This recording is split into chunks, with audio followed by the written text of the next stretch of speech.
there everyone. So I realized we haven't chatted yet about Harley Davidson in 2021. I mean, it's gonna be a pretty crazy year. We've got a new CEO, we've got new bikes hitting the lineup, we've got a bunch of bikes that are being axed from the lineup, and now with a whole bunch of leaks and speculations coming out all over the internet, I thought it was time that we have that discussion.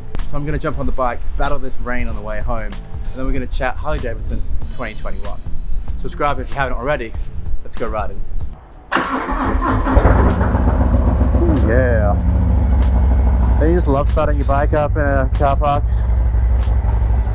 Makes you feel like a little kid. Alrighty.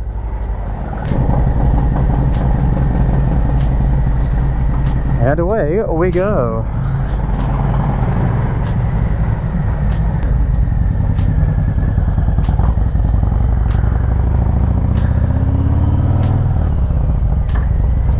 Yep, there's nothing more fun than handling a 300 kilo motorcycle that has 115 foot-pounds of torque, 100 horsepower, no traction control in the rain. But hey, smooth on the throttle, smooth on the brakes, plan ahead, plan early, she'll be right.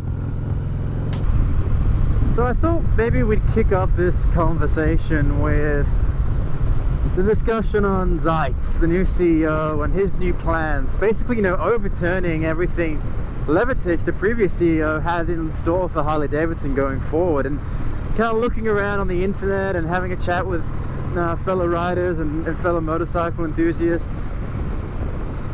It kind of seems people are in either camp, you know, either Team Zeitz or Team Levertich. Levertich, of course, wanting to grow the avenues of Harley Davidson. More roads leading to Harley Davidson was the slogan. The idea of creating a whole bunch of new lines of motorcycles, from adventure bikes to street bikes, electric bikes, small capacity bikes, reaching more markets and getting more riders on the saddle of a Harley. And of course, we compare that to Zeitz's plan and the rewire, the hardwire, bringing everything back, shrinking down, focusing on the core product, the core customer, really the more profitable side of Harley's current offerings. And in particular, what's popular, what's profitable in North America.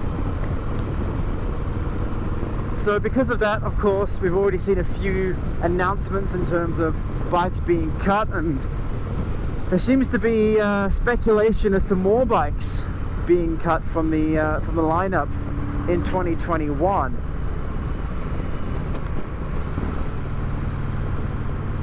Before we dive headfirst into what those are and address those changes to the lineup, let me know your thoughts below.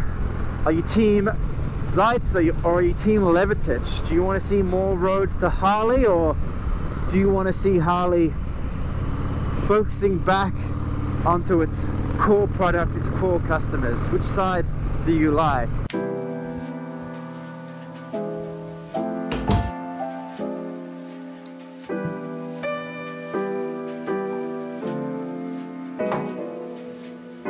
Cheers.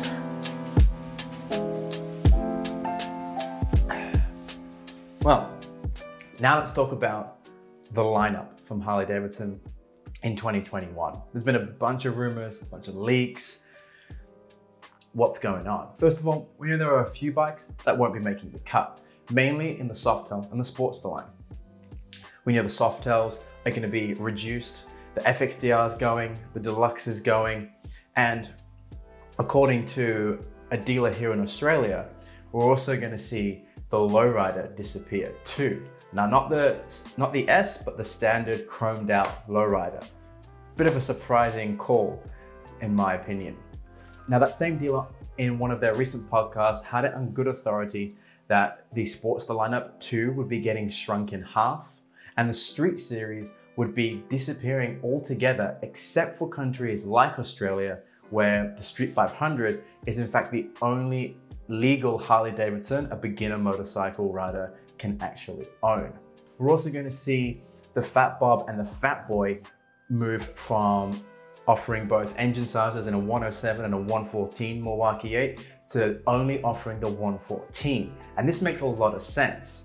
Part of Zeitz's plan is to reduce the operational output of the factories, minimize on overheads. And one way of doing that, of course, is streamlining the offerings altogether.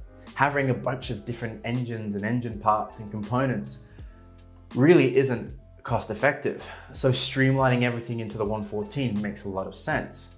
But this of course begs the question, is the Sport Glide going to go up to a 114? Is the Street Bob, this new Softail Standard, going to go to a 114? In the touring lineup, we have the Road King Standard. Is that going to go to a 114?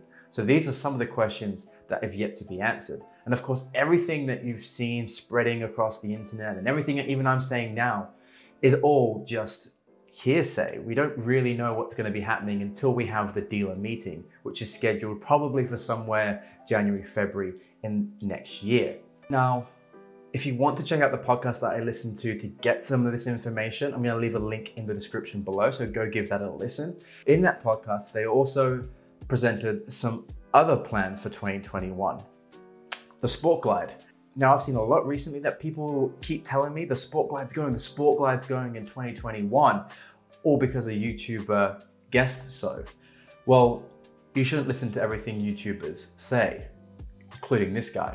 But in that podcast, the dealer said not only is the Sport Glide here to stay, it's also getting a few changes. One of the big ones being the saddlebags will now be color match from the factory, which is huge. And if you get the bike in vivid black, you have the option of sticking with the matte black kind of plastic resin finish that we have now on the Sport Glide, or going for the gloss black finish. All the other colored options will come with matching colored saddlebags from the factory. Other changes presented in that podcast really focused on the touring line. The touring line apparently getting a bit of a cosmetic refresh.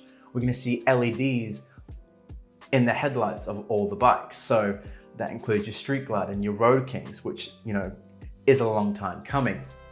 There's also talks of new engine guards, possibly the CVO style engine guards with that chopped finish. There's also going to be a new tank design, again, probably mirroring the CVO design. So that's with the gas cap mounted to the side and a new center console in its design. No word yet on upgraded suspension and other things that we really would like. Lastly, and certainly not least, of course, new bikes. Now, really the only new bike we know for sure is going to be the Pan America, Harley's new adventure touring model. Now, I'm very excited for this bike. I really love adventure motorcycles. I own a KTM 790. I love riding that bike. And if I'm being completely honest, right now, I have the feeling that if I was ever to change my Sport Glide, it would be to a big board adventure touring motorcycle, something like the Pan America. So I'm very excited to see how this bike performs. Obviously, there's some lofty competition. The GS 1250 is rumored to be getting upgrades in 21. KTM 1290 is getting a new design, including saddlebag fuel tanks like the 790. So that's going to be a really contested area of the market for Harley to be entering in its first year. Hopefully we'll have more answers towards the end of the year as more leaks start coming out. And of course, in January, February, where we finally have the dealer launch. So let me know what you think to Harley Davidson going into 2021. It's obviously going to be a big year for them. It's a big uphill battle. I'm very interested and I'm excited to see where the company goes under new leadership. Time for a change up. So let's see what happens. Be sure to give this video a like if you enjoyed it. Subscribe to the channel if you want to see more Harley Davidson and adventure motorcycle content. Otherwise, always ride safe, drink fine coffee, and I'll catch you all the next time. Peace.